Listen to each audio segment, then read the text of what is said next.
Good morning from La Jolla.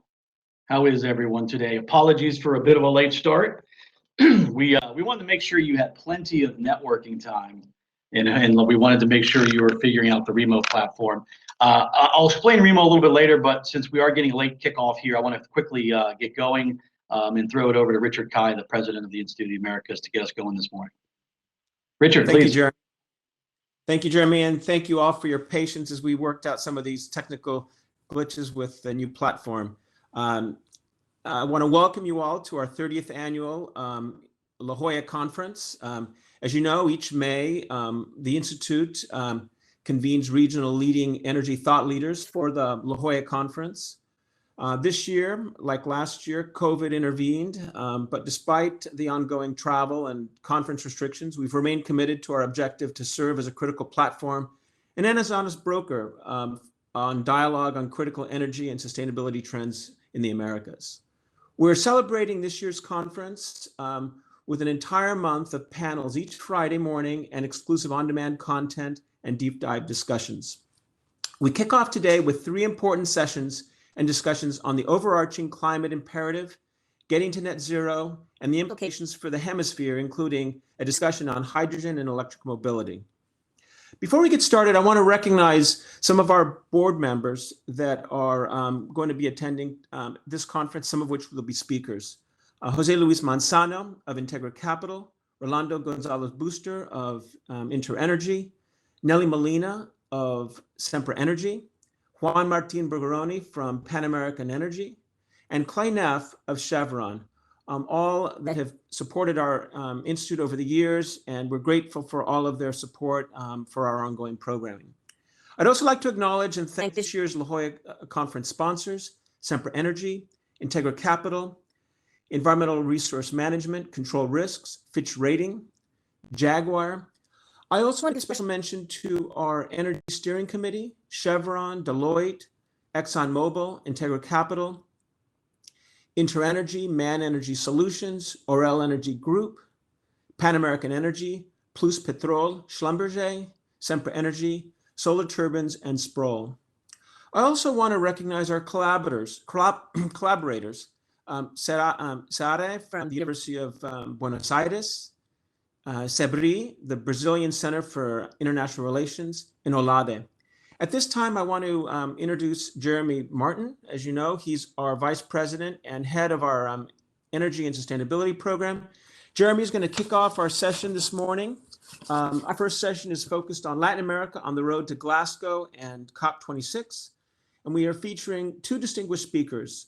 Fiona Clodagh, who's the UK's government regional COP26 ambassador for Latin America and the Caribbean, and Rodolfo Lacey, director of the Environmental Directorate at OECD, someone who I've had a chance to work with in the past in his prior life when he was with Semirnat. So at this point, I'd like to pass it over to Jeremy so you can kick off the conference. Take it away. Well, thank you, Richard. And let me reiterate the gratitude from the part of the Institute and myself to all the sponsors you noted in our steering committee. I'd like to invite Fiona and Rodolfo to turn their cameras and microphones on here at the virtual stage at the 30th La Jolla Conference and join me.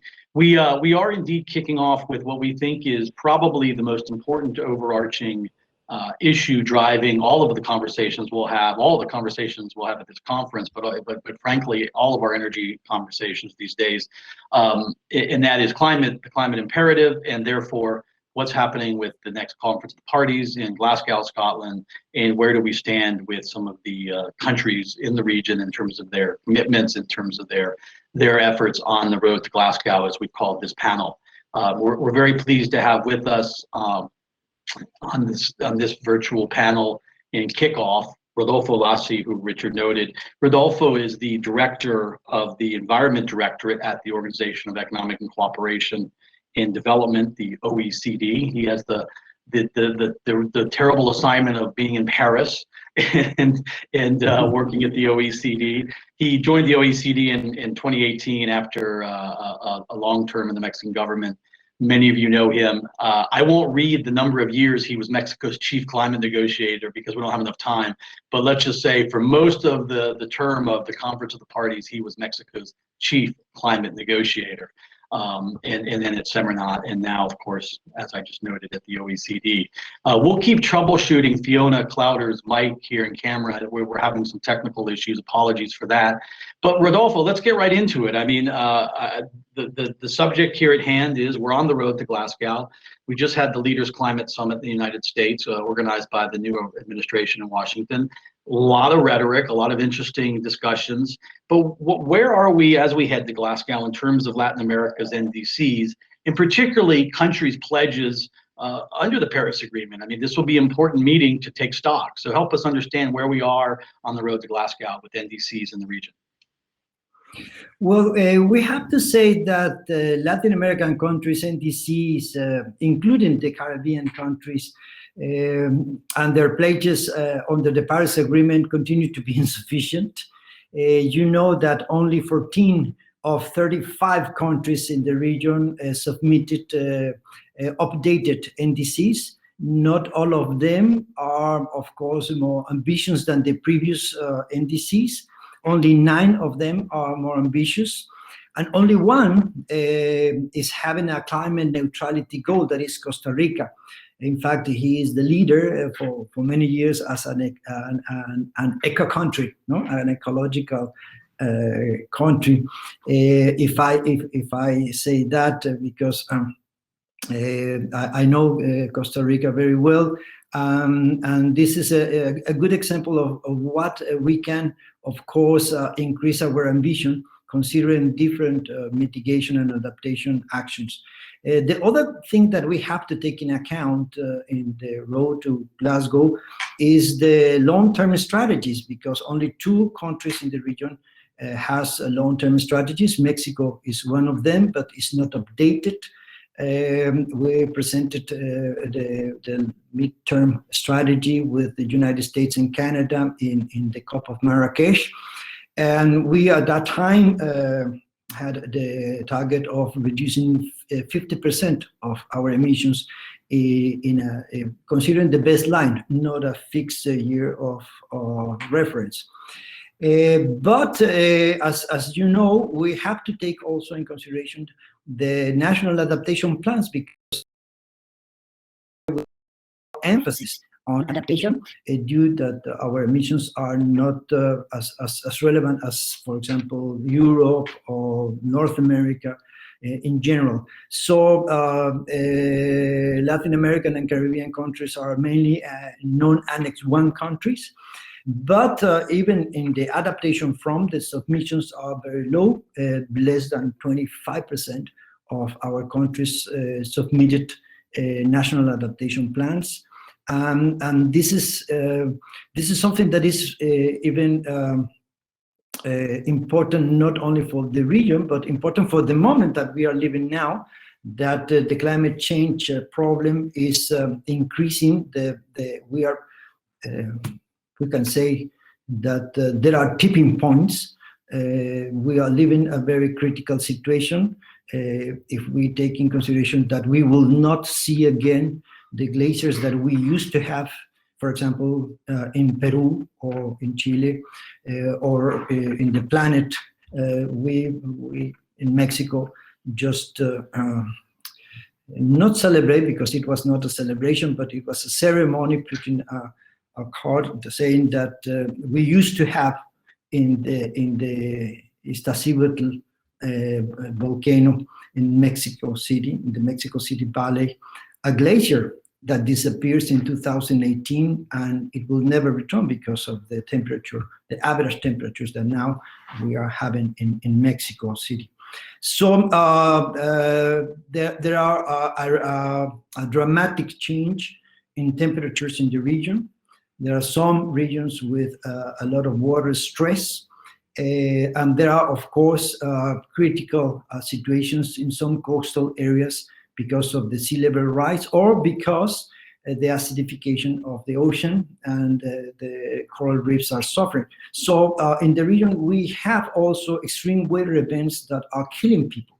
No? We have more intensive and frequent hurricanes, especially in the Caribbean region. But now in the Pacific Ocean, we are having more, sometimes simultaneous hurricanes in both oceans, and the hurricanes are happening more and more close to the northern hemisphere and in the northern part of the northern hemisphere, and that is very dangerous because we used to have perhaps 1 in 10 years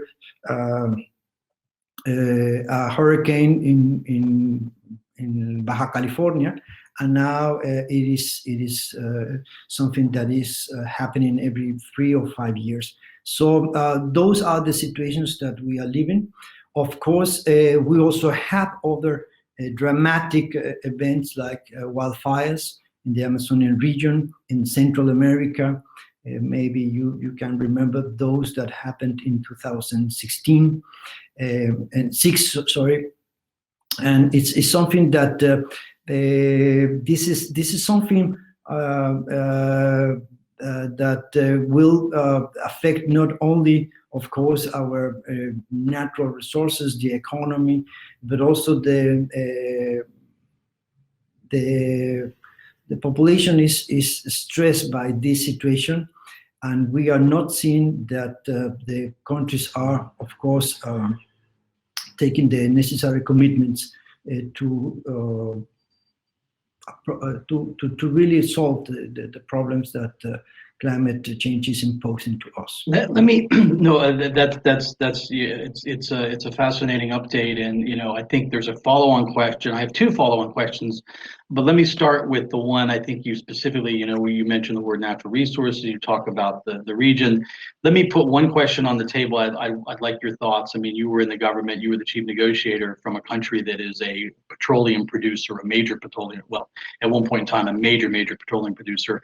So the question of fossil fuel production and the question of, how important, especially in a post-pandemic economic recovery for some countries, fossil fuel income.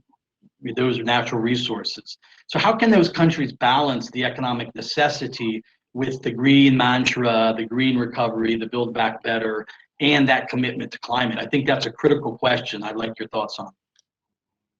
Well, first, all of our countries are trying to increase our production of electricity with renewables. We have a huge amount of natural resources or renewable resources in the region: solar, wind, hydrological resources. Well, Brazil is a good example of how to be green if we want to produce electricity with water resources. But it's also the case in Central America, or we have a lot of renewable investments in Colombia, in Peru, in Mexico too. But it's true that part of our assets are fossil fuels, and many countries, of course, are producing or trying to produce more fossil fuels. They are giving subsidies to fossil fuels production and infrastructure, and that is the challenge that we have. I think that we are not balancing just yet the emissions and the removals of greenhouse gases. I think also that in the region, the main challenge is to address short-lived climate pollutants from fossil fuel industries, oil and gas or coal related industries, especially black carbon for sure. Only Mexico and Chile is including black carbon, short-lived climate pollutants, in their NDCs. It is a dual challenge. It's not only the greenhouse gases that are coming from the oil and gas industry, but also the regular air pollution that is affecting many regions, cities in Latin America and the Caribbean area, because we are not using air pollution control devices in refineries or in many of the infrastructure that is related with coal mining activities or coal fire power plants. So that's the other challenge that we are facing when we talk about fossil fuels in the region. So in order to really balance, first we have to solve the problem of air pollution. We have to control the sulfur dioxide emissions, the nitrogen dioxide emissions, the particulate emissions, but also we have to deploy the technologies that are feasible to deploy because the technology exists to control greenhouse gases, especially methane, because methane is money, and it is a good business to reduce flaring activities, to build the infrastructure, the pipelines we need to capture methane leakages, to control methane leakages in the distribution networks.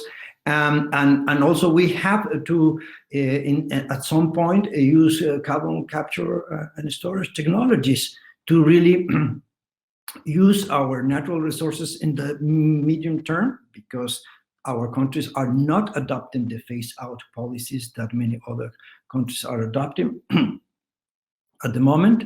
If we want to use, for example, our coal resources, Colombia is exporting coal, for example, is a country with coal mines. Well, we have to use control equipment. It is part of the discussions for the COP26, how to deploy this technology that exists not only in the fossil fuels industry, but also in the industries that are emitting high quantities of greenhouse gases, as the cement industry, the iron and steel industry. Right. So let me. I mean, you've absolutely answered how challenging to strike the balance. I mean, the balance is the word. You used that word several times. I think finding that balance, matching the rhetoric with reality, especially in these fiscally challenging times across the region. So let me ask you about something. I'll put two questions together, and we hopefully can bring Fiona on before we wrap up here. We're still troubleshooting her, getting her on here. Want to get her thoughts as obviously Glasgow in the UK, and she's the regional ambassador from the UK. So, but Rodolfo, one of the issues in the region is deforestation, and admittedly, Latin America is not when it comes to sort of the major emitters, you have Brazil and Mexico figure. But within those two, and especially Brazil, the issue of deforestation. So I guess there's two parts of the question: is talk about the deforestation question, but talk about it in the context of what I call how can Latin America punch above its weight in the climate conversation or the climate action, and obviously on the road to Glasgow, like you said about updating NDCs. Sorry, Jeremy, but I couldn't hear the question. Could you repeat the question, please? Okay. Yeah, so how can Latin America punch above its weight in this climate action, whether we want to talk about within the Paris Agreement construct, but just in general terms? The region is not an enormous emitter, I mean, figures, but not as much as some other places. So how can it punch above its weight? And I threw in the beginning there a reference to deforestation. So talk a little bit about that. Yeah. In all Latin American countries, we are having massive reforestation programs, even in Brazil, and we are expecting to create the basic administrative infrastructure to put those efforts in the carbon markets that must be created after the agreement of Article 6 in the rule book of the Paris Agreement. That means that we are expecting to sell offsets with deforestation activities. But you have to take into account that if we only sell CO2 removals from trees, the price of that carbon asset is very low. So we have to add other attributes of that deforestation effort, that our countries are doing. We are preserving biodiversity with these kind of actions. We are, of course, bringing nature-based solutions. That is a new concept that we are at the OECD working more and more, because it is, of course, a mitigation adaptation action. And also, we are reducing the vulnerability of many of our ecosystems and communities with deforestation actions if we do it properly. If we combine other productive activities to really preserve the areas and create biological corridors to save, of course, the species that we are losing, to allow those species to evolve on time, and also to recover the natural cycles that we lose in many of the regions that were affected by deforestation processes. So we need to reestablish the water cycle, the nutrient cycle, and also we have to pay for those services. So if we add all these co-benefits of the reforestation efforts to the price of the offset of the IDMOs, because you know that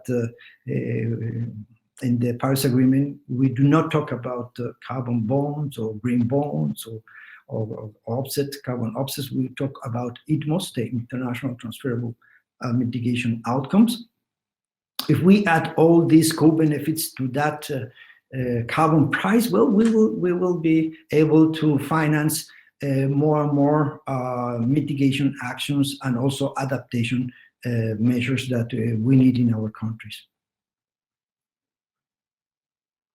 It's obviously something we saw a little bit more discussion, you know, both from Mexico and Brazil in this Leaders Climate Summit, and now I saw, you know, the Vice President Kamala Harris is in meeting with the President of Mexico, and apparently one of the things they're going to talk about is transitioning the excuse me, the reforestation project to Central America. So interesting to keep our eyes on that. We're running out of time, and hopefully we'll be able to get Fiona on here. But Rodolfo, let me pose two questions from the audience in sort of a rapid fire manner and get you to respond to both. And then unfortunately we'll have to wrap up and move on to actually some of the technologies that are indeed being looked at, and that I refer to hydrogen as what we call hydrogen as a building block in the energy transition. So energy transition, climate action. You're in Paris, you're at the OECD. There's somebody who's written here said that the EU's advisory group that makes note that nuclear power be classified as clean. So how about nuclear power in Latin America? That's one question. The other is, what about the idea of newly discovered oil and gas being kept in the ground and trying to keep that in the ground? So a thought about this moving forward from some places in terms of not developing the hydrocarbons. So two very distinct questions, but yet very important. Well, first, the nuclear power. You know that in the region, we are not very friendly with nuclear development. But in Mexico, we have a nuclear plant with 2 units. We have the possibility to have more nuclear plants, of course. And it is an option that we can explore if we solve 3 problems. First, the size and the complexity of the nuclear plants.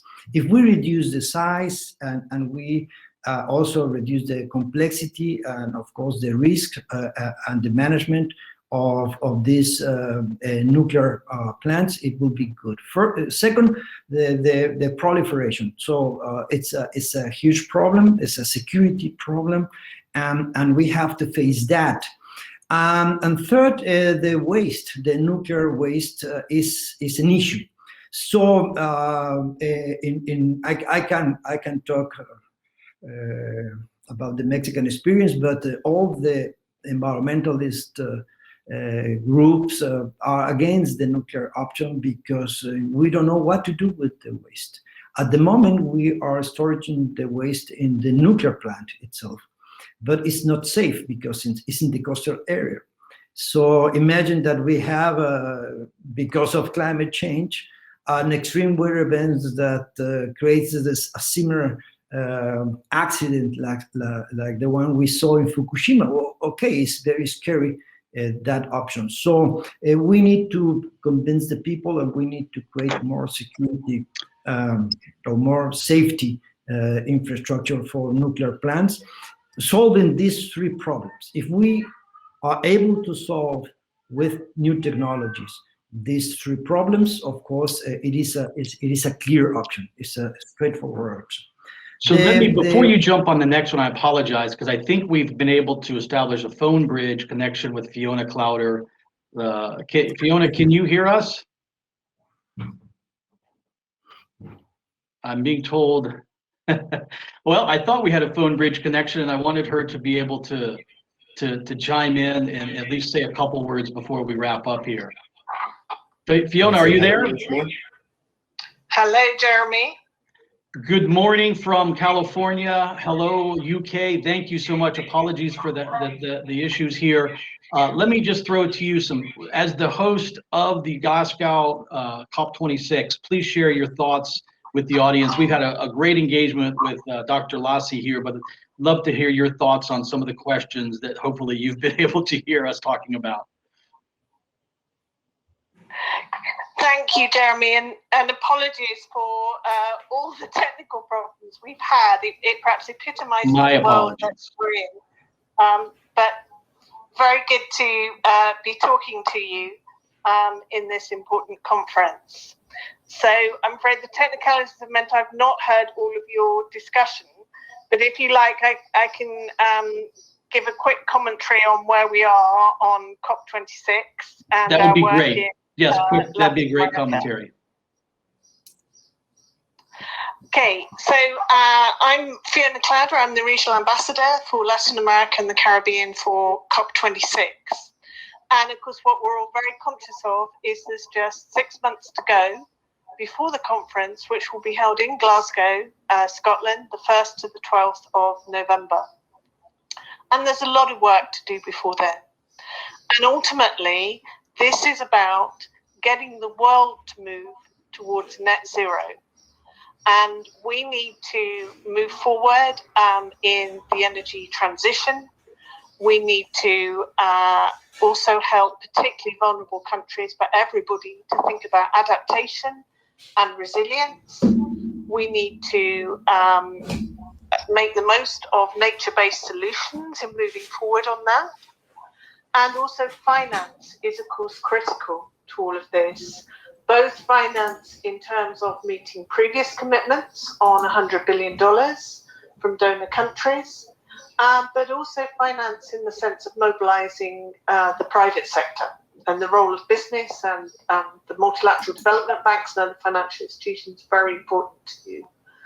And ultimately, this is about international collaboration. And we need to work with everyone in the negotiations to try and move forward on the items of the Paris Agreement. So there's a lot to do.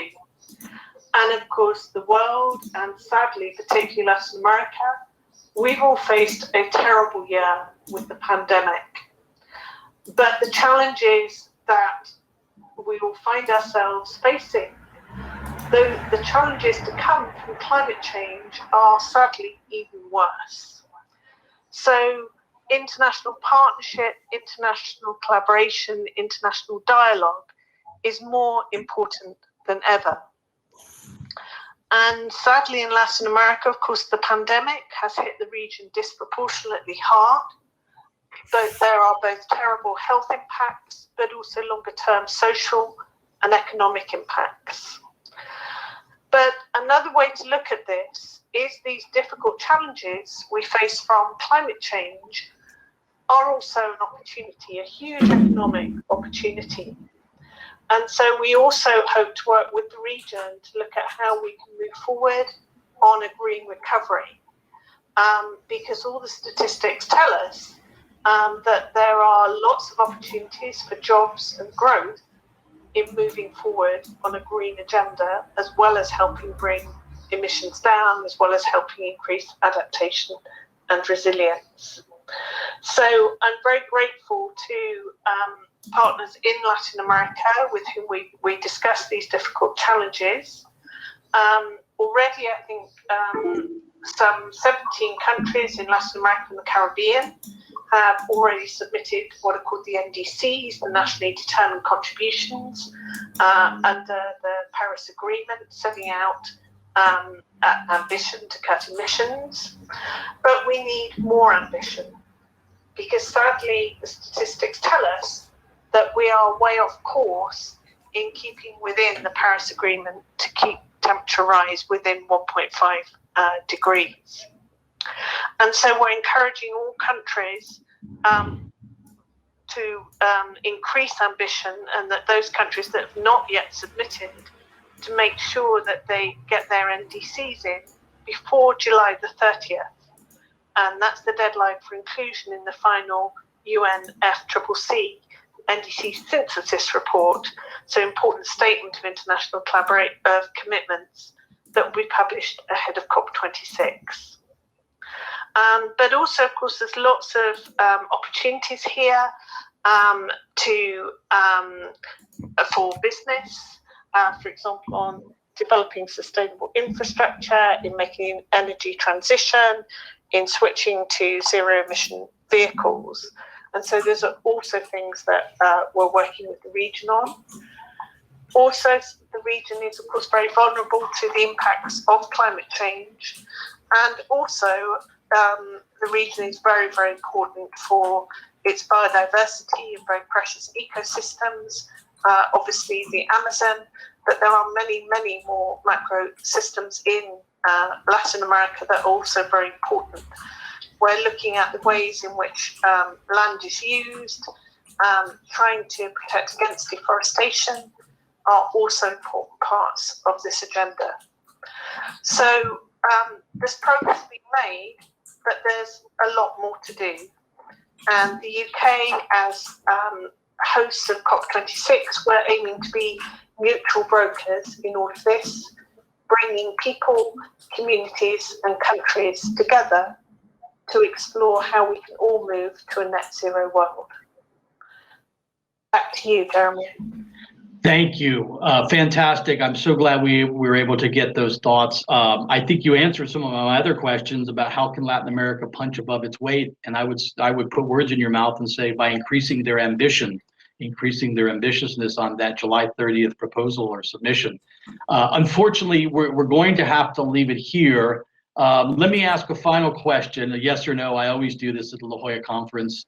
In coming back to this ambitiousness, let me start with you, Dr. Lassi. Rodolfo Lassi, should we be optimistic about what's going to be submitted by Latin American countries for COP26? Yes or no? Yes, I know that many of our countries are working in the new NDCs that they have to submit. As I was saying, from 35 countries, only 14 submitted updated NDCs. So we are expecting to have 60% of the NDCs that we need. And we have to be optimistic because that is the hope we have. The joke about the glass is half full or half empty, and the engineer says the glass was made too big if it's only half full. So, okay, thank you. Optimism, yes. Fiona Clowder, you're the host. Yes or no? Are you optimistic, especially with your engagement in the region going toward Glasgow? I'd say I'm positive, cautiously positive. Good diplomat. So I think progress. I think there needs to be a lot more, and there needs to be a lot more faster. But for Latin America, this is important for the individual countries. But also the region has an important collective voice that needs to be articulated much more loudly. And in turn, it can influence the world, and particularly, obviously Latin America is not a big region for emissions, but it's where it can show the rest of the world what is needed and why this is so important, because Latin America also feels those impacts of climate change. I think we'll leave it there. Thank you very much, Ambassador Fiona Clowder from the UK, Dr. Rodolfo Lassi from the OECD. We greatly appreciate your insights in setting the stage for our conversation. You all have absolutely teed up not only the rest of the panels this morning, but throughout the entire La Jolla conference. We will be meeting every week on Friday mornings. We're going to go right now to talk more about hydrogen as a building block. After that, we'll talk about electrifying transport. You both have made a call to action on those issues. We'll talk about development finance and the role of green recovery in a couple of weeks. How to balance hydrocarbons, and it goes on and on. Thank you all very much for such a wonderful start. Thank you again. Stay tuned, everyone. I'm going to invite, we'll let Dr. Lassi and Ambassador Clowder go, but I'm going to invite my colleague and the non-resident fellow at the Institute of the Americas, Marta Hara, to join the virtual stage and to gather the hydrogen as a building block panel. This is a fantastic topic, and it's obviously one we're all interested in. And we've been able to assemble 5 representatives from the region. We have representatives from Argentina, Brazil, Chile, Uruguay, and Panama.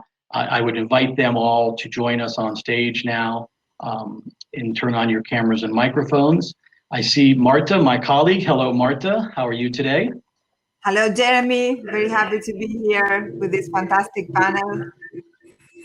Well, I apologize for the slight delay, but I'm so happy we were able to get Ambassador Clowder connected. It was a great compliment to what Dr. Lassi had been able to share with us. Let me quickly, I highlighted that Marta Hara is one of our non-resident fellows. I want to give a shout out, as it is, to Leonardo Beltran, Andres Chambuleron, Nelson Narciso, Chris Sladen, Roger Tissot, and Francisco Salazar. That is our non-resident fellow roster, and I'm sure they are very well-known names to all of you. They are thought leaders, and we are absolutely delighted at the Institute of the Americas to count them as colleagues in really helping us. And with that said, I'm going to hand this over to Marta Hara to take it from here, and I'm going to go drink some coffee and catch my breath. Marta, please. Thank you, but don't go so quickly. We need to bring Mrs. Agnes da Costa to the stage. There has been something, and she landed in the general tables, not the speakers. Okay. Okay. So I will turn my mic off and work on that. But please get started. Go ahead. We will work on that and take care of that. Thank you. Thank you. So welcome everyone, and we want to have the full representation of countries invited. And I think it's a very exciting conversation that I hope to have with you today. We have with us Minister Omar Paganini from Uruguay, Secretary Rivera from Panama. We have Gabriel Prudencio from Chile and Santiago Sacerdote from Argentina. So this is the mosaic we bring to you, and it really shows the kind of race that's happening in the region. So we wanted to just ask you several questions to just get the conversation started, to see where the opportunities are, and probably also identify some common challenges, I guess, in this industry that's just starting to grow. So let's start by you please describing in turn what is the stage of development in each of your countries, and bear in mind you'll have opportunities to go back to the specifics in the following questions, please. So don't tell us the whole story in the first go. Okay, who's ready to start? Maybe Secretary Rivera. We start from the north. Come south. That's okay. Okay. Good morning to everyone. Can you hear me? Very well. Okay, thank you. Greetings to our panel fellows and Mr. Paganini, Bru Gabriel, and Santiago.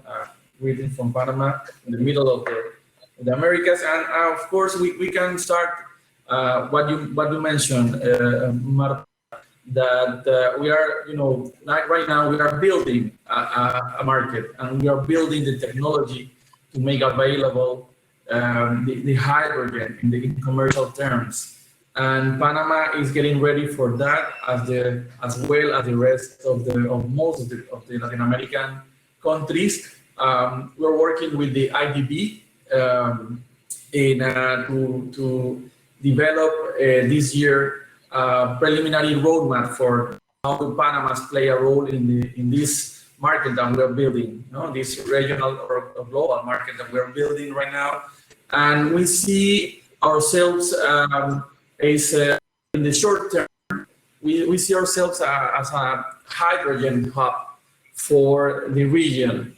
We are already logistic and storage and maritime hub related to the Panama Canal. Around the Panama Canal, it goes and flows around 3% of the international or the global maritime trade, and from this percentage, around 29% of it's fossil fuel liquids, fossil fuels. So we think that we can play a role in this building of energy hub. Of course, we have an energy transition agenda, and within this energy transition agenda, this global overview and proposal of energy policy, we are developing, strengthening this energy hub, and inside this proposal is the possibility to have an energy hub for hydrogen, regional hydrogen, in this global market that we are developing. I can leave you right there and in the next question. Excellent. Thank you very much. So Agnes, we are just starting with some of the questions from north to south. Welcome. I'm glad you could join. And we just start by asking you, what is the stage of development that the government is doing for your country right now? You're muted. Okay, so thank you very much, and sorry for the delay. I'm really pleased to be here among this distinguished audience and panelists. So I think we are in a good phase right now, in a very good momentum. We saw in Brazil a buzz in 2020, maybe because of the European Green Deal and a lot of discussion about energy transition strategies based on electrification and hydrogen as well. So we started being looked for by many countries who saw already Brazil as a possible competitive green hydrogen exporter. And we saw that it was then time to sit down and look how we would design our approach to hydrogen.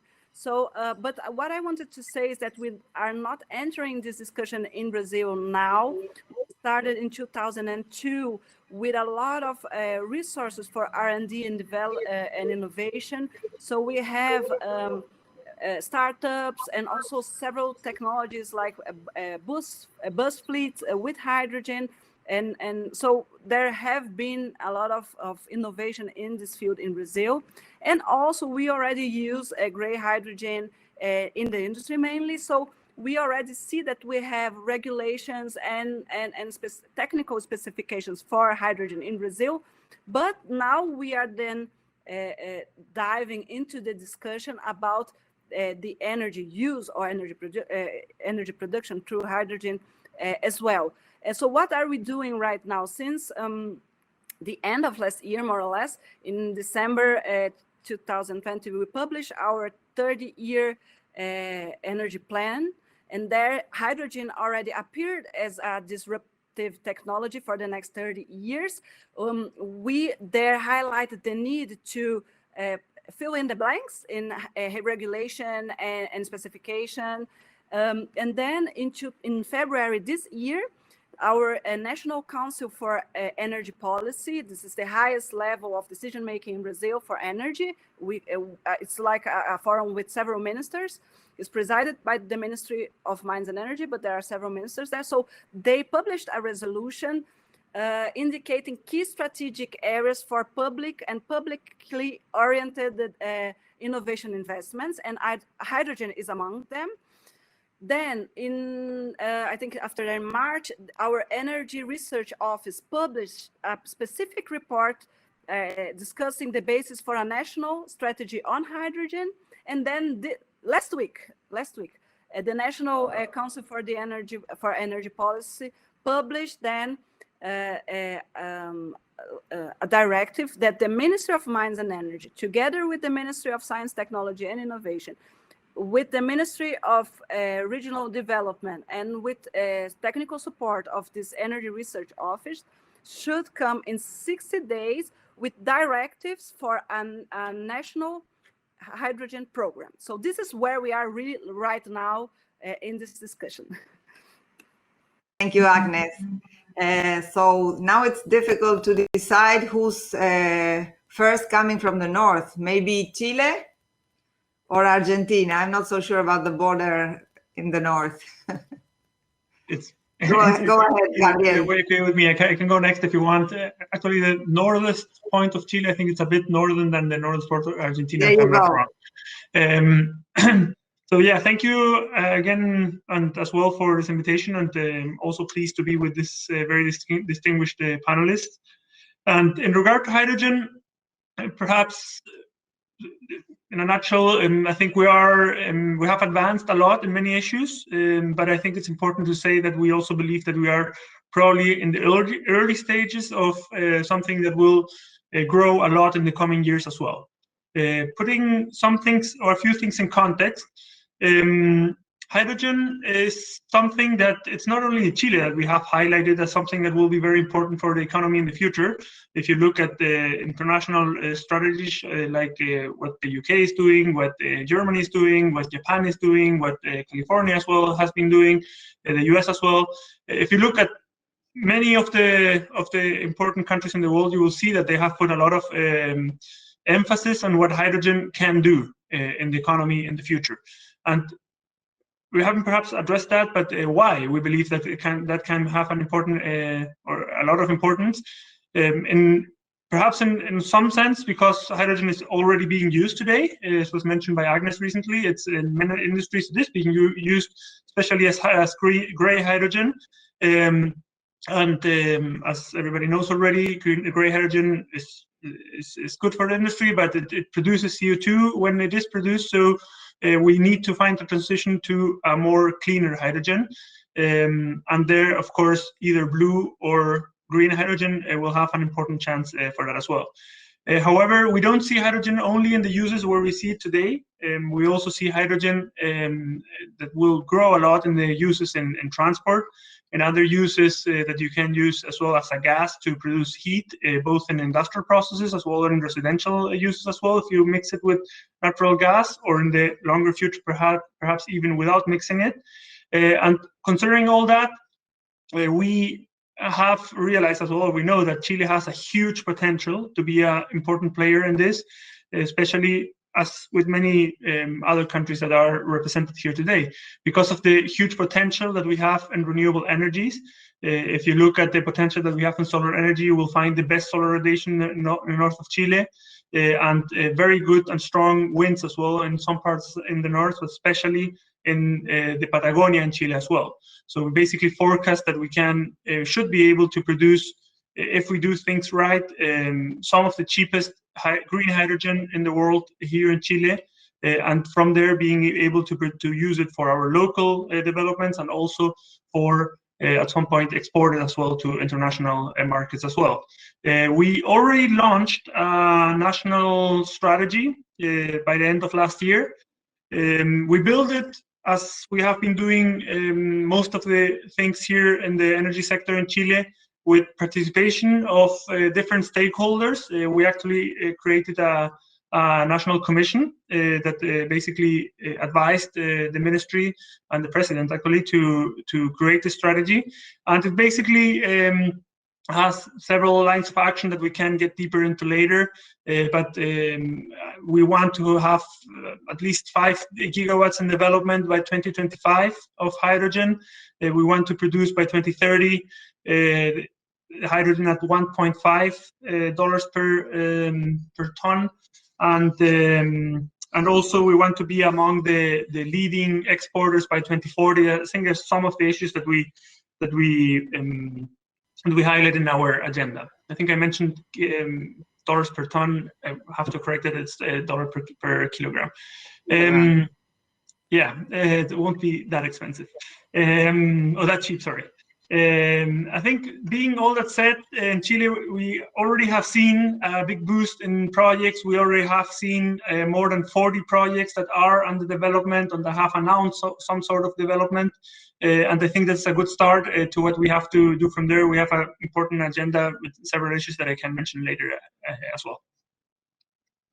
And very exciting, very impressive. We look forward to hearing more.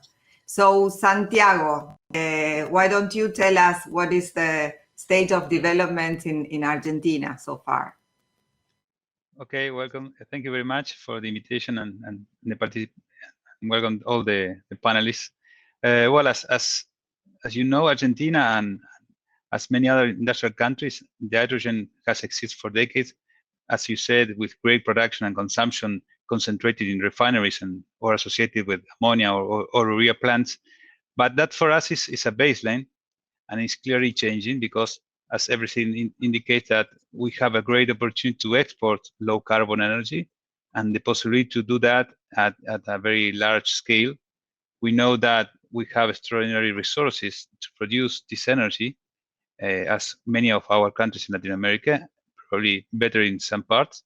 And this could be either in the form of ammonia, hydrogen, or other carrier. And knowing that we have this opportunity almost a year ago, we created the H2R consortium. That is the main organization for private cooperation in the field in our country. And today it's made up of more than 40 leading companies that are enthusiastic to be part of this story. And also in Argentina today, there is an institutional roundtable from private and public interaction in which we are part. And there, together with relevant areas of the government administration, we are working in concrete in 5 main areas. First, creating a common vision, the vision of a high-scale export platform focused on the international market. Second, we are creating the associative environment to coordinate efforts. That's very important to de-risk this path. And the H2R consortium has an important role in consolidating and sharing information within the companies and in the construction of project evaluation models, in providing ideas for the policies and the regulations. Third, we are planning to do some pilot experiences in different hydrogen applications, looking for synergies between projects, because that is something that is needed. And we have a dozen of projects under study. For example, what we call the Harmonia project, a flagship project of 1 million tons a year of green ammonia, using green and gas or renewables, both. And we're also working on creating a domestic market. This is important because it will allow the first production experiences and to facilitate the creation also of the local value chain of providers and services that will need to be highly competitive. And finally, we're working also in a new policy framework for the promotion of production and consumption of hydrogen. Probably the government is going to share it for public discussions in the next weeks. And well, this is the situation today in Argentina, and we will see probably a significant progress in the coming month. Marta. Thank you, Santiago. And now, Minister Paganini, a pleasure to invite you to share what are the developments in your country, actually our country. I need to stay neutral here, but I'm very excited to hear about what you can tell us. Well, hello, Marta. Greetings to the whole panel. It's a pleasure to be here. In the first place, Uruguay does not have a hydrogen market today. Our national oil company, ANCAP, consumes hydrogen, gray hydrogen from the refining process, but it is not an existing market. However, in the past administration, when Marta was the director of ANCAP, some pilot project was put underway, and we are continuing it because with international growth of interest in hydrogen, we see we have an opportunity, mainly because of our national renewable trajectory. We are today number 2 in wind power penetration in our electric generation. After Denmark, we have 98% of our electricity from renewable sources, and we have a lot of available renewable resources. So we are working on creating the conditions for the development of hydrogen market, and outlining a national strategy to develop local demand and exports. We have underway a pilot project where a small-scale transportation-oriented for heavy-duty pilot project that will be probably in carrying out its tender in the second semester of this year. And we are developing our national roadmap for hydrogen with support of AADB and with involvement of the Ministry of Economy.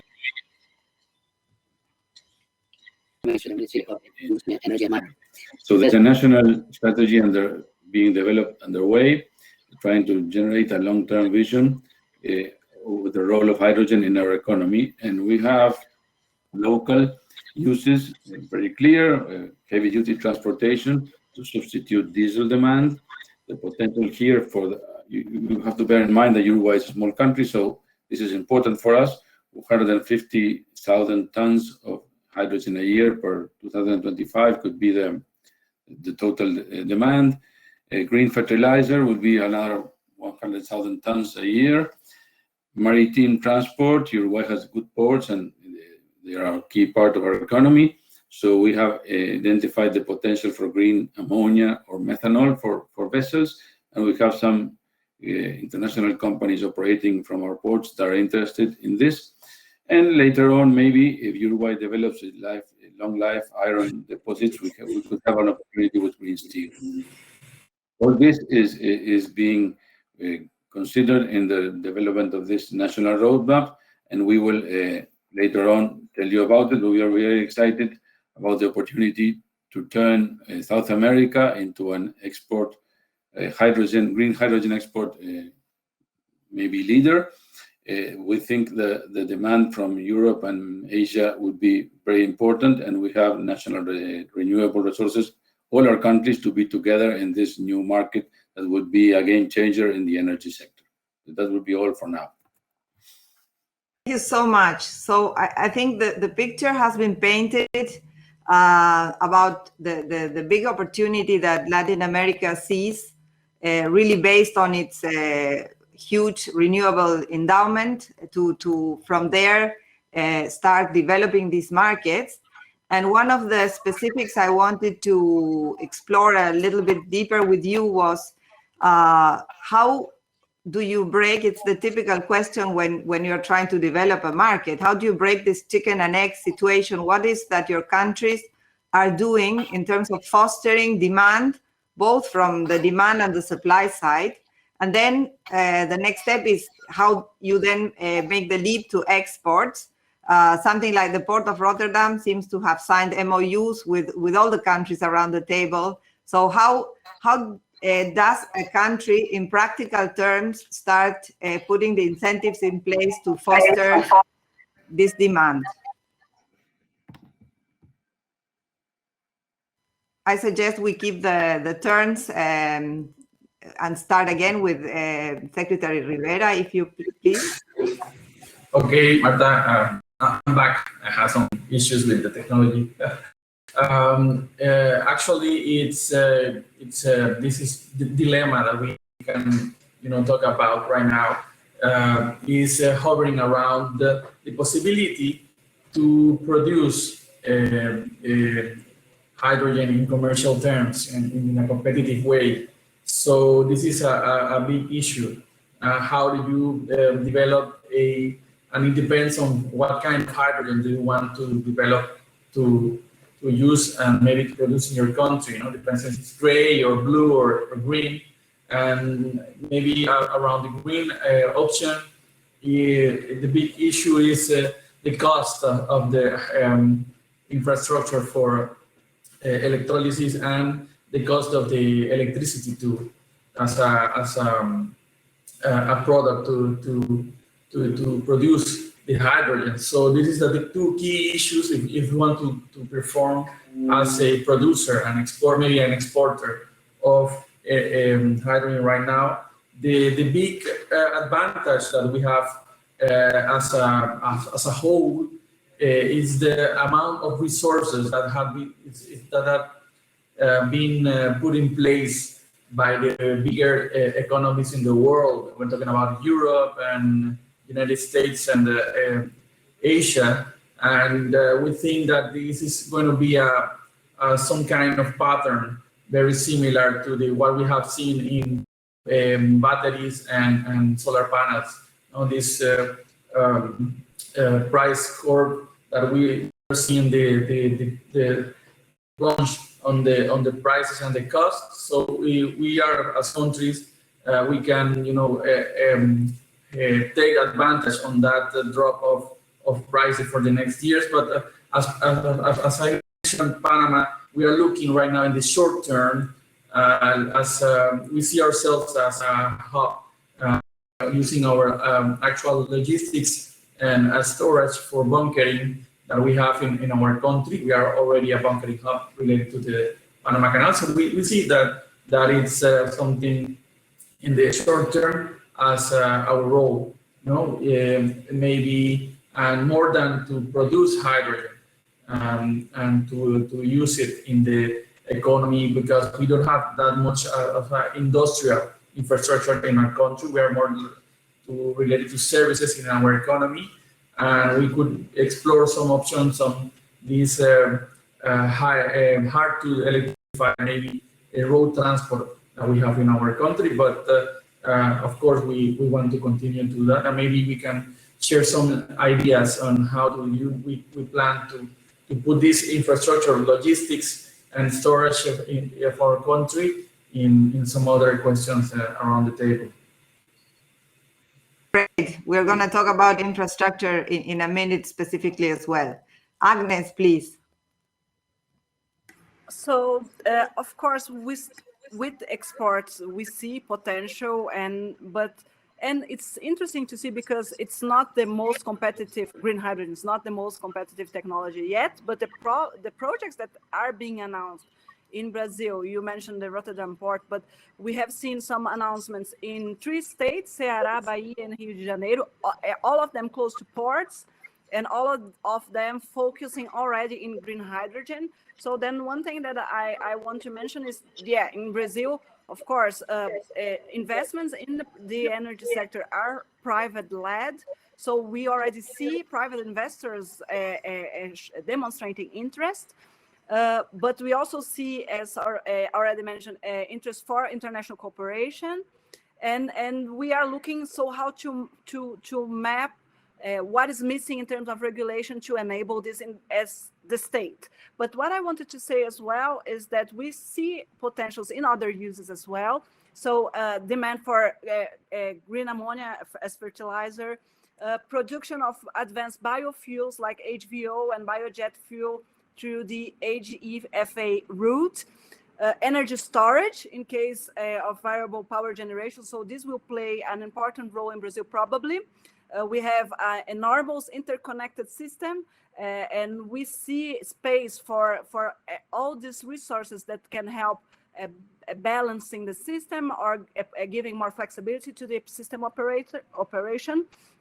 Fuel cells for light and heavy vehicles as well. Green steel, then it was mentioned here. So we see hydrogen being used for direct reduction of steel in the steel industry, and also green methanol for biodiesel production. We have an enormous bioenergy, biofuel policy in Brazil, and we see also room for hydrogen here as well. So we see several niches in several markets that we can start developing and in some way building the infrastructure and the regulation that is needed. But we already see the interest in this more advanced form of hydrogen, what we think still less cost-effective green hydrogen, but already a lot of interest in this kind of projects as well already. Thank you. Santiago. Your turn. No, sorry, Gabriel, sorry, your turn. You can go the other way around as well, but let me quickly perhaps summarize a few of the issues that we are focusing right now that we believe will make us be able to achieve all that huge potential that we have been talking about here, and that we believe that will happen anyways, and that we have to somehow accelerate. First, I think it was somehow mentioned already before, is to address regulation and permitting systems of these kind of projects. This tend to be newer kind of projects, especially if they are this bigger sizes electrolysis project. So we have to address that in order to reduce or to actually increase certainty of the investors, and also to reduce complexities of the development phases and the permitting phases of this project. We have an agenda already of the different regulations that we have to either update or create in either the transport of hydrogen or the different topics of security of hydrogen, all that. So that's something that doesn't mean that we cannot develop projects right now. So actually in Chile we have a special scheme for this kind of projects, but we need to streamline that and to lower complexities. The second point I would mention has to do with financing and incentives for projects, especially at the early stages. You mentioned it. It's the chicken or egg issue here. What do you need to address first? The demand, the supply, and how you make sure you create the projects in order to achieve the reductions in costs or the learning processes that you will have through developing this type of projects. And in that sense, we need to create schemes to reduce the gap that we currently have to be competitive with green hydrogen in comparison to other types or ways to produce hydrogen. And also we have to create incentives so that we have projects in the early stages of their developments as well soon. So for that, there are a couple of things that are already in place. There's a $15 million fund. It's actually a grant that is in place to support, well, probably a couple, I don't think that more than 3 projects in the development phase and in the construction phase. So that's something that we believe will help to boost a few of the first projects. We also are in the process of we want to create a more bigger fund as well that should be able to also create low interest loans, for example, for the development of these projects. And also we have created a couple of incentives to where we finance the pre-development phase, so the initial project, the design of the project, so that the companies can also create that and actually to create the capacities in the companies as well. Third point perhaps has to do with how we address or accelerate the demand locally and also internationally. And then locally, we are in contact, especially with the mining industry. That is, I think, is a bigger or one of the biggest off-takers, both in their mining trucks. There's a huge potential there, but also in other topics like explosives. For example, there's a project already that plans to create green ammonia for the explosive use in the industry. So in the local development, there's a huge potential that we're addressing as well. And internationally, I think it's about positioning right now. You mentioned some of the MOUs. We signed another one with Singapore, and we're in the process of signing a few others with other countries, and we're constantly in contact about that. And finally, let me also address a very important topic that we are working on that I think it's very important to address in the early stages, and has to do in how we make sure that all of this is compatible with a local development. We have to address, of course, the economic topics of this, environmental topics as well, but social issues are very important as well. We have to make sure that projects are accepted by communities, because if we fail on that at the beginning, we will have a very tough road ahead. So that's something that needs to be addressed on that as well. And we are doing some guidelines for that as well, that will address that as well. Clear. Thank you very much. Santiago, now it's your turn. Okay, thank you. Well, as I mentioned before, based on our resources and our competitive advantages, our focus, as I said, is the production at scale for the international market. But the domestic market is important because, as we see, it will be the vehicle for this early takeoff, and it's important to generate capabilities and this early experience, and eventually it will create opportunities to participate in the technological and industrial value chain. This is an issue that we are working on, also how we cannot not only be an export of energy, but also how we can be a part of the international value chains. And Argentina has an extensive natural gas network, which is, we think, a great enabler for this takeoff through what we call the green gas voluntary market. We visualize that it would be possible to reach a large volume of production, hydrogen production in the first years, blending hydrogen with natural gas and boosting the production and creation of the basis for this export industry. So, consolidating this green gas voluntary market and creating a smart regulatory and fiscal promotional framework that we're working on will be the key boost for this domestic market. And thinking about the export, the key elements, I think that are the creation of a strategic relation with import countries, as you know, such Japan, Korea, and the European ports. The hydrogen will be a high volume market in the next decade, but these days there are some important issues that decisions that are being taken in these countries, and be strategic energy partners is important to be part of the future value chains. And internally, for the export, creating certain production models aligned with the international standards that are these days being defined, and although how it's going to be certified, the origin of the production. I think that's more important, the 2 or 3 more important things for the exports. Very interesting. Green certification is certainly something to look perhaps more into the future. So, Minister Paganini, would you like to end this second round of questions, please? Yes, of course. Well, in the first place, we think Uruguay has a big potential in renewable energy to obtain a good levelized cost of hydrogen. At the moment, in our energy matrix, 63% is renewable and 37% are fossil origin, and 2/3 of the fossil fuels are used in transportation. So we have to go forward in developing the transportation uses of our local usage of hydrogen, starting with pilot projects, maybe low scale, but private-public alliances. So we are putting forward this pilot project that is not really just a proof of concept. It wants to create a system that would operate during 10 years using a hydrolyzer and different kind of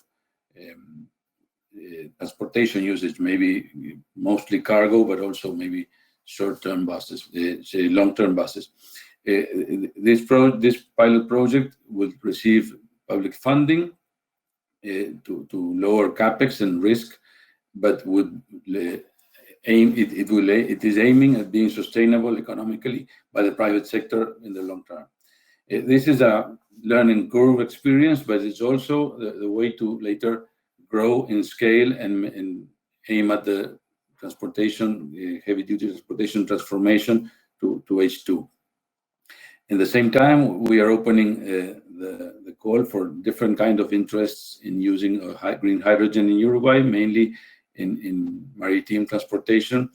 We have a local port that can provide for some kind of supply to international fleets, but maybe that operate in the South Atlantic.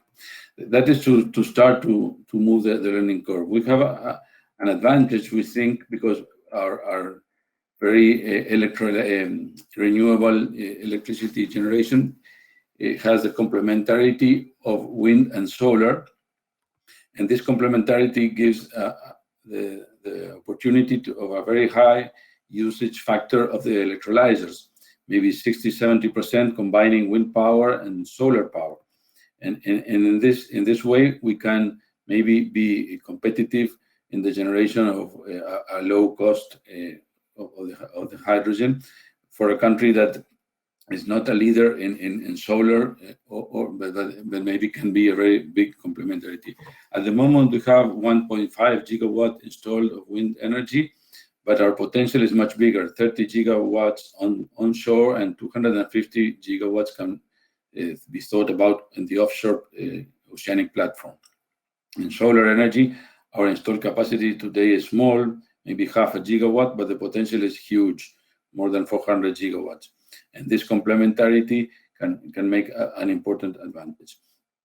So what did we do to try to also think at the long term? And we have the MOU with Rotterdam Port that already finished the pre-factibility study.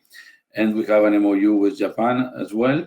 The MOU with Rotterdam has some interesting results. We can achieve maybe $3 per kilogram, 3.2 in the port of Rotterdam using green ammonia as a carrier, maybe 3.5 if we use methyl cyclohexane, LOHC, for example, as a carrier.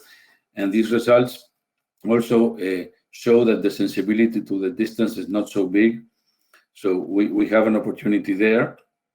But of course, we think the world has, the whole world has a chicken and egg problem, because there is a very big investment needed in all the logistics of hydrogen to make possible an international market for green hydrogen. And as we know from the natural gas, from the LNG market, the start of investment in ports, in ships, and all the logistics needs contracts, long-term contracts, and that needs off-takers, and that needs private funding to develop. So we imagine that this will be going on and on, maybe stimulated by the European policies, and in that in that framework, we can think about off-takers making sure and the funding for the investment needed. This is one of the very big challenges would start to appear and be able. We don't think it's simple to see hydrogen that just a spot market will emerge. There will be the need of agreements between the countries to make a framework for long-term contracts. And that is one of the key issues. That's why we want to make MOUs with different possible markets. And we think that should be the strategy of the whole of Latin America. Thank you very much, Mark. Oh, excellent. So you already are introducing my next question, which is exactly what about infrastructure? What are the concerns? And you mentioned, yeah, the capital intensity and the specificity of such an infrastructure. I think very much like LNG, you need to have these chains that are very well connected with lots of trust and long-term commitments. So that's going to be my next question. And I think we start with Panama. You talk about a hub. Are you thinking more in spot terms, or do you also foresee dedicated infrastructure? Thank you, Mark. We see it both ways. We see that we can have this process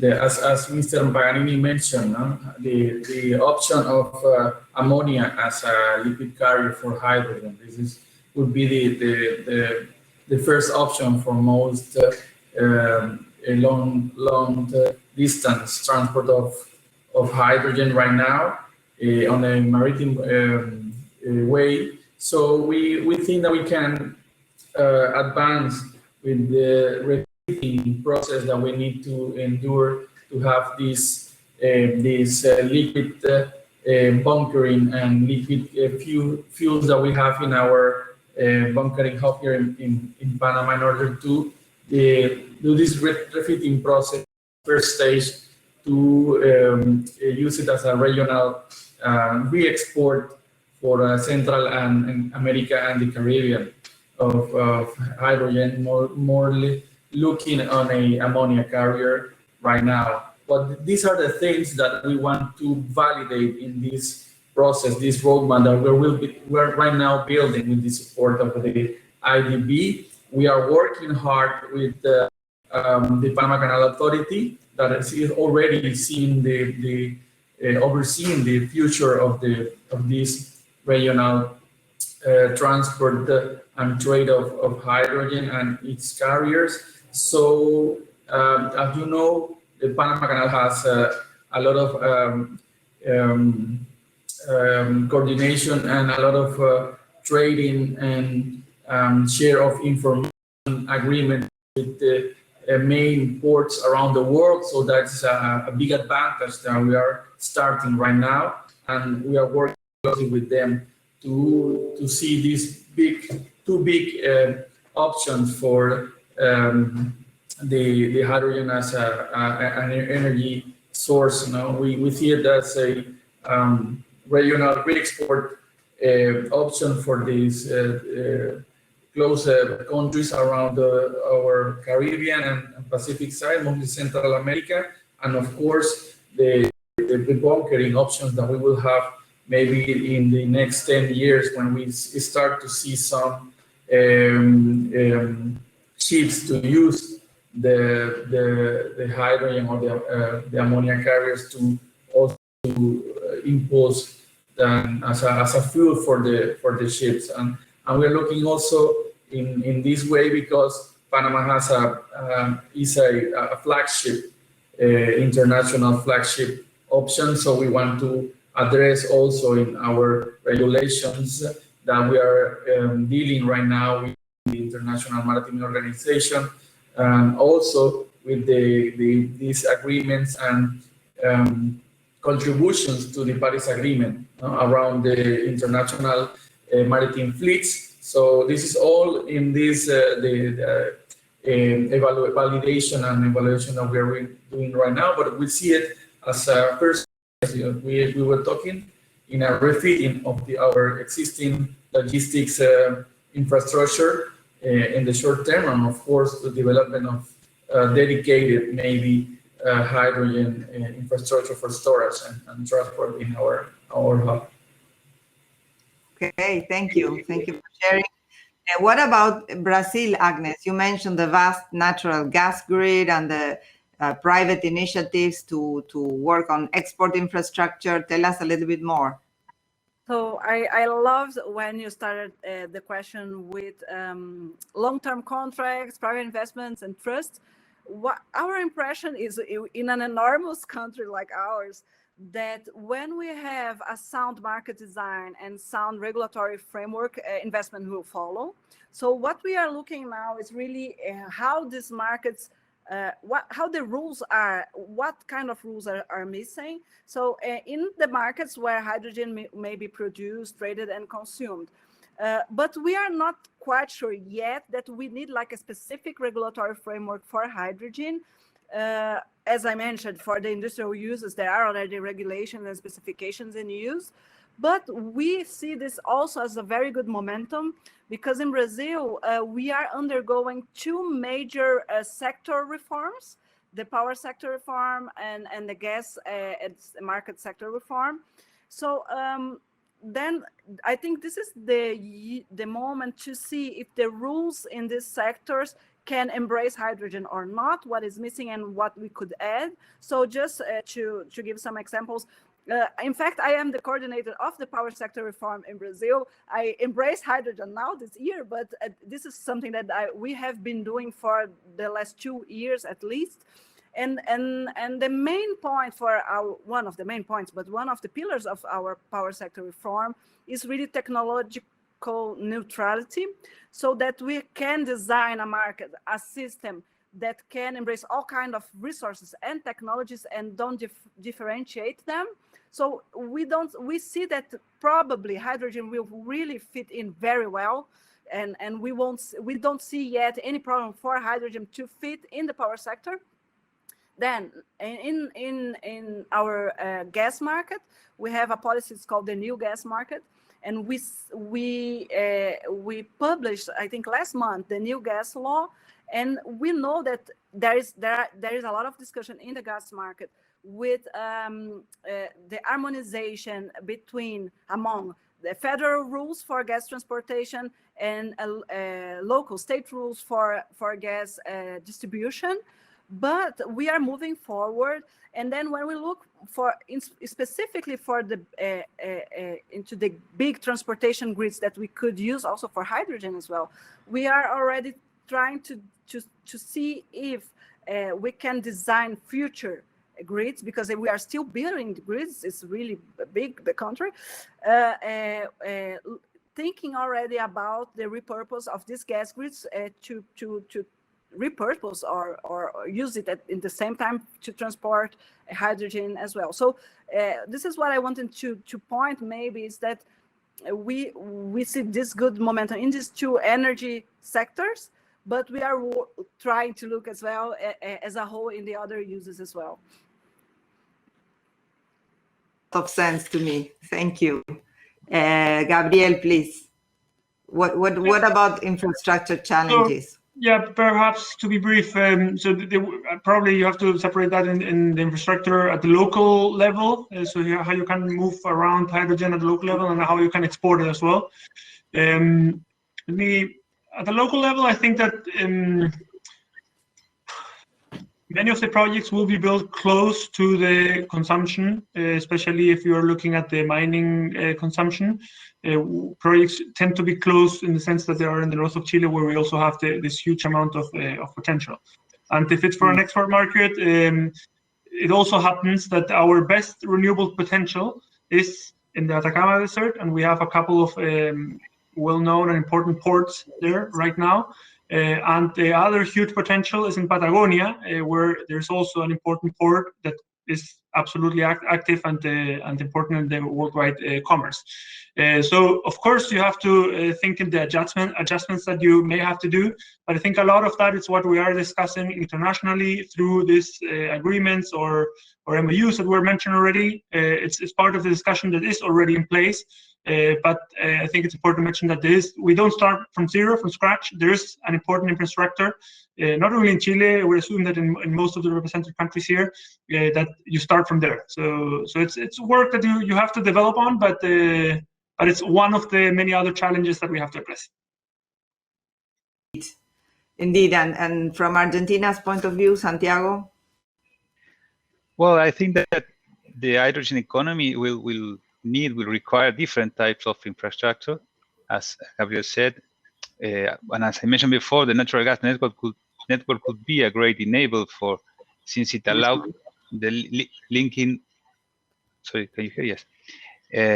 I said that it allows to link the supply and demand with minimal investment in new infrastructure, these networks. And if we talk about mobility, for example, at the beginning, it would be probably associated, the use of hydrogen, with heavy vehicles. And in those cases, the charging infrastructure will be of a few points in a strategic location with mobile hydrogen supply. And that could be possible with actual technologies. And hydrogen for urban mobility of light vehicles will take some time in our region, I think. And for the export market, production, as Gabriel said, is likely to be close to the ports. And there probably new local transport and storage infrastructure will be important. And well, the large volume of the market you will see probably in the next decade, as I said. And what is important at this point is to design, to define, and to plan the new infrastructure, thinking about this future. That is, I think, the best. We can use our current infrastructure, but we have to plan the new ones, thinking about this new future. Definitely. Thanks. Minister Paganini, I don't know if you want to add on the infrastructure question, because you sort of touched upon it. If you want, please go ahead. And if not, I'm going to jump straight into the next and you get the chance to answer first. Go ahead. Very shortly, the challenge of infrastructure, as we already talked about, is very common. We also have the challenge to develop. We all have the challenge to develop the enormous amount of renewable electricity that will be needed. That are more hybrid plants of solar and wind energy. That will be all my comments on this area. If I want to jump to the human resources thing. The question was going to be, as I anticipated, focusing on people, the challenge to reskill, to get all this know-how around a new industry. And in particular, what do you foresee as the roles of the state on one side and all the private ecosystem on the other? How do we manage to get this workforce up to speed? Well, as I told you, we are seeing this pilot project. We are starting now. as the creation or the fostering of the first ecosystem around hydrogen. So we pulled on the project the two state-owned companies, ANCAP and UTE, the electricity utility and the oil company. And also we want a private-public project. So that's to build an ecosystem that can, on one side, assure that the knowledge is developed in Uruguay, the learning curve is everybody participates, but also the private sector to form local challenge. That's one of the first issues. The second issue is that you need commitment of different institutions. That's why we created a work group with all these companies in the ministry. And also we use the National Agency for Innovation and Research, the ANI, to make some calls for H2 challenges so that academia and private sector together can work on research on H2 challenges. And in this way brings together the universities also on board to start having the H2 issues in their menu and to start to make maybe later on develop programs on H2. Because this is a long-term strategy that needs everybody on board, and we have to start small and make it grow, and that's our philosophy on it. Yeah, absolutely. It's a long-term development and vision in all aspects, people as well. So we jump back to the north, to Secretary Rivera. Any efforts in Panama already to tackle the people issue? Yes, Marta. As I mentioned in our first round, the hydrogen initiative, this development of this roadmap and this strategy is part of our national energy transition agenda. It is maybe the umbrella for all these initiatives regarding renewables, energy efficiency, electric mobility, and innovation of the system.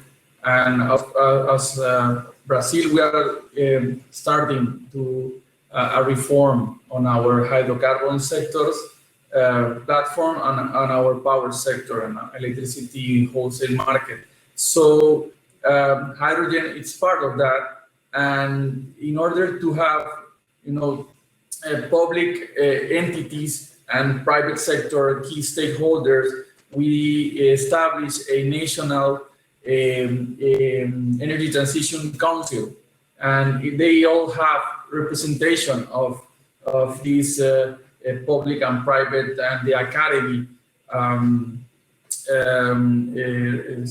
stakeholders.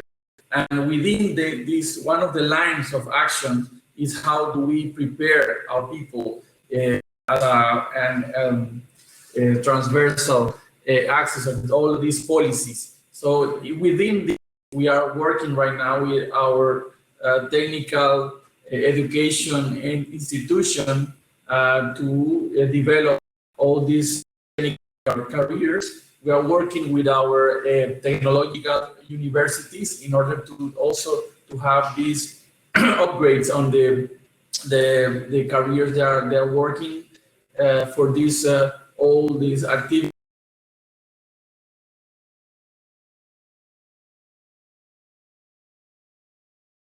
We lost the secretary, and we have such limited time that I will ask Agnes to jump in. Okay. As I see her body language tells me she wants to talk. Go ahead. Thank you, Marta. I'm always looking to the side because I'm always taking notes. I learn a lot in this event. So, but what I wanted to mention is it's more or less the same as in Panama, and I see in other countries as well. That in the one hand, we have started through our power sector reform, discussing more closely to our Ministry of Science, Technology and Innovation to build a shared governance structure for policies in science, technology and innovation and in the energy and mining sectors. So through this government structure, the Ministry of Science, Technology and Innovation has already started discussing with the Ministry of Education regarding capacity building for the hydrogen industry as well. And then what I wanted to mention that I think is very interesting, we will have now in September the UN high-level dialogue on energy, and Brazil is one of the champions in energy transition. So each champion has to present like energy compacts, like voluntary commitments that they want to present. And one of ours will be in hydrogen. And what I wanted to mention is then our compact is not really linked to targets and goals in proportion of our energy mix, but related to knowledge creation in hydrogen with 3 pillars, one of them being in capacity building. So I wanted to use this opportunity to invite also other countries and the private sector, because they are really utmost welcome if they want to join us in this energy compact, because I think this is the homework that we have to do in our region, in our country, but also in our region. So this is what I wanted to mention. Sounds really interesting. Gabriel, I think your country is very advanced in a clear roadmap. I imagine you also have something to tell us in terms of people development, workforce development. I think capacity building or how we can create the right capacity for the workforce overall, both at a professional level, technical level, and also at operational level.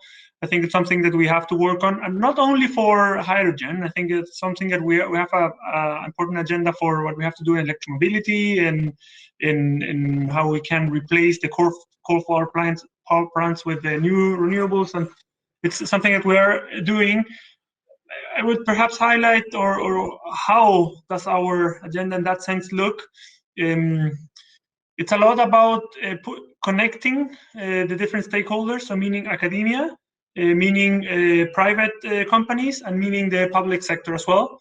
Because usually just from making those connections, you can be much more efficient in what are, for example, the studies that the universities or the technical institutions develop in order to know also what the private companies see for the needs for right now and see for the needs in the future as well. And from the public sector, it's important to be there as well, because there are a lot of, not only from our ministry, actually mostly from other ministry, a lot of investment that we do in creating capacity building as well, and financing courses and so on, so that we can create the capacities. And in that sense, we have this roundtable that meets at a technical level once a month, at a more high level once a semester, to make the right decisions to decide in what directions to go, where to focus, and a lot of other issues that because of time I won't be able to expand here. Going to be a lot to learn from country to country, looking at the experiences that are developed elsewhere. Very interesting. And I guess, Santiago, from your role from this White Tech organization, probably you have also some interesting things to tell us. Well, I'm really not an expert on this point, on the people issue, but I think that in the next 30 years, we will see a progressive and permanent change in the way we generate, store, transport, and consume energy. And that transformation is so deep that it would require an effort from the whole society. I think that is not an issue on the public or the private alone. We will need everybody to be aware of the impact of this activity on the planet, and this must be work, for example, at schools.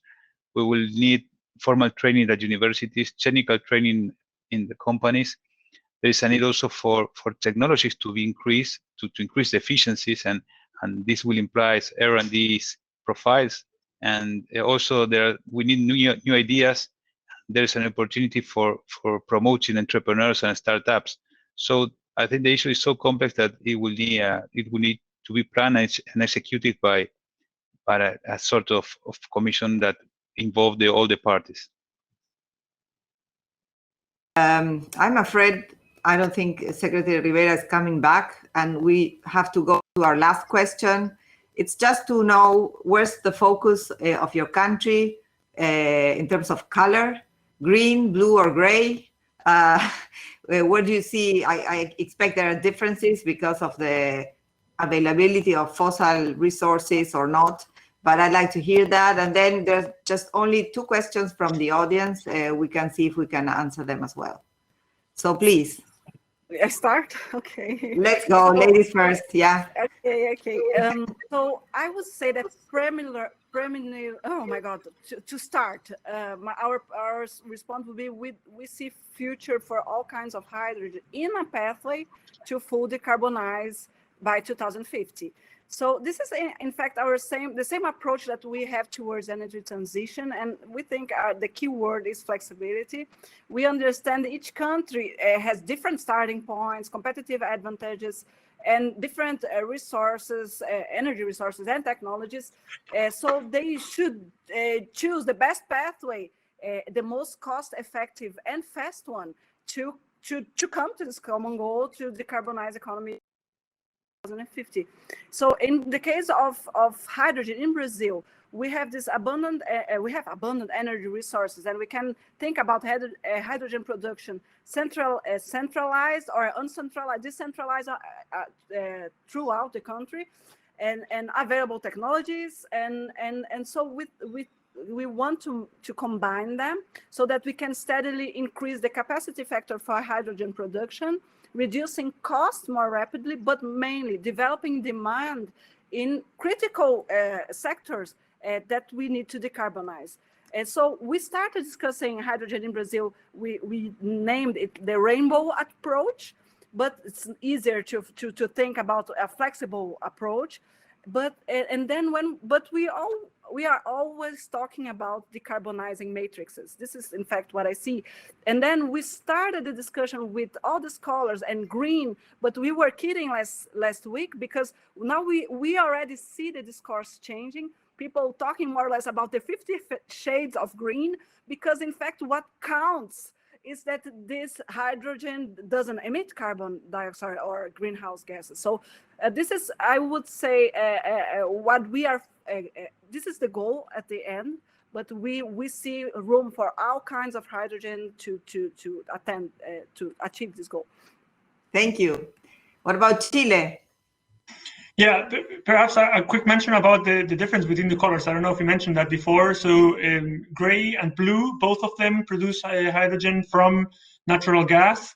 And as a byproduct, you have CO2. And the difference between blue and gray is in the blue one, you actually capture that CO2 and you storage it. And the green option basically doesn't use natural gas, and they basically use water as the main source, and using the process of electrolysis, you produce hydrogen plus oxygen. Being said that, in Chile, we, as a broader view, we tend to not have a very specific focus on one specific technology. So we try to be neutral on the different technology, which doesn't mean that we're not aware about the potentials that we have.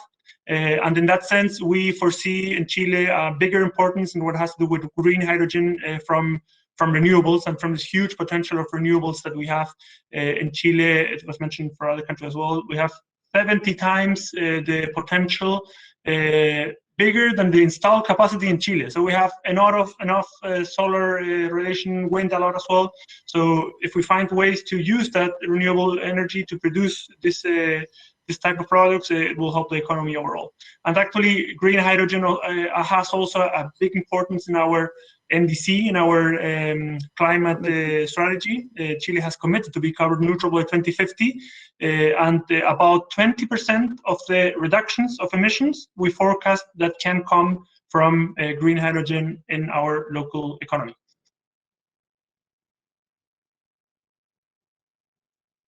I think you're muted, Martin. Yeah, thank you. Santiago, sorry. Okay, well, I think that there's not such a dilemma about, and at the end of the day, the market will define which is better.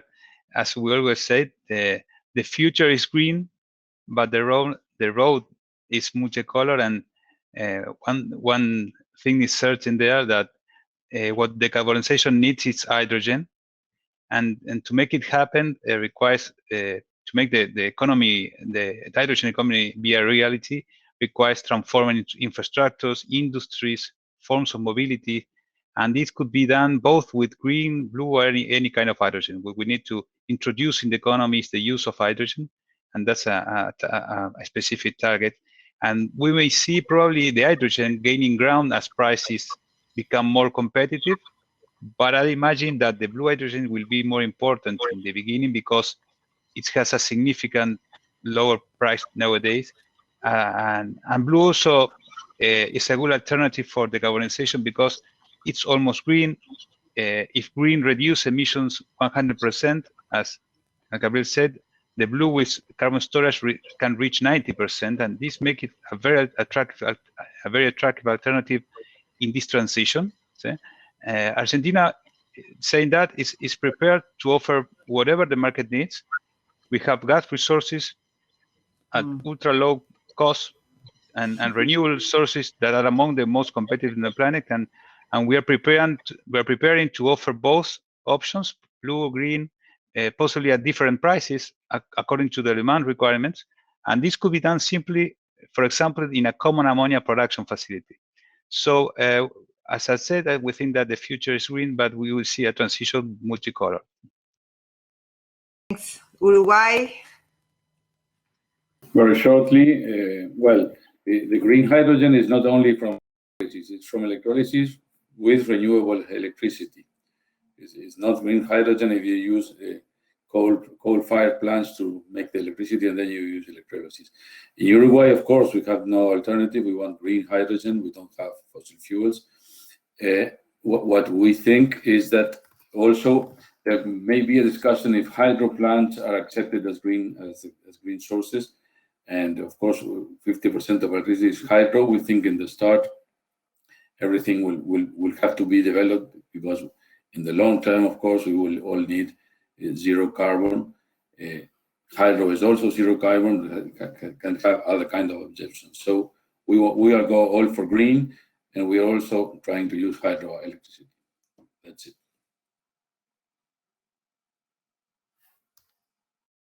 Thank you.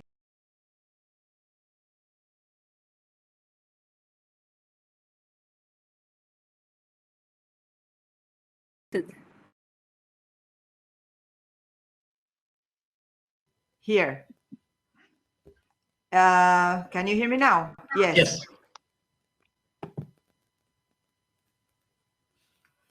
Can you hear me now? Can you hear me now? Yes. Okay. Yes, ma'am. So the question from the audience, I was going to pose it, and I think it can take us another hour, but maybe someone can. One is specifically addressed to Uruguay, more generally, and then to Uruguay. And it says, most of the world is announcing green energy initiatives and policies towards accelerating electrification and energy transition. That has created tremendous disruption on supply chains. How do you anticipate, this is a general question, and then how do you anticipate this disruption will impact Uruguay's plans, and how is your government planning to work around it? There's also another question, and that's the only other one, regarding green certifications. If there's any local projects or regulations that address green certificates. So any volunteer here to take one of the questions? I can talk a bit about green certification with one sector cut. We are discussing this in the power sector reform as well.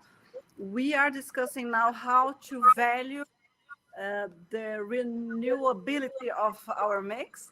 And we are discussing carbon markets, but what we see already is that the green certificates, they are already taking place, and this is really a private movement. People who buy energy, they want to have the certificate and to know where this energy is coming from, depending on their clean strategies. So I see this as very promising, but I see it also with markets coming with good responses for it as well. Excellent. About the disruptions, maybe someone to talk about what happens to existing value chains. On behalf of Brazil, but it's a bit different because we are thinking about, we have already a very electrified industry, But on the other hand, you know, we are really, our energy transition strategy is also based on bioenergy and biofuels. So what we see then is our like niche consumption markets maybe for electrification. And that's where we are working. But then again, when we discuss the whole market design, this will be possible. And then, but it's also very particular maybe because the country is very big. So we see how people can switch from activities, in fact, with all these sorts of energies and industries being developed at the same time. Excellent, Agnes. Thank you very much. I think we need to wrap up, and I want to really thank you for the concisiveness in your answers that allowed us to cover a lot. And energy transition is good for the planet. So I wish you all the very best success. Thank you so much. A round of applause for an amazing panel. Thank you. Thank you. A round of applause for an amazing panel, virtual applause. People are, yeah, look at this. We got people using the emojis here on the Remo site. So Marta, thank you so much. Agnes, Santiago, Minister Paganini, Secretary Rivera. Sorry you had some Wi-Fi issues there at the end, and then Gabriel Prudencio from Chile. Thank you all so much. We will take a short break, and then we will connect. And we talked a lot about decarbonization. And one of the areas that we all are very interested in learning more about decarbonization is in the transport sector.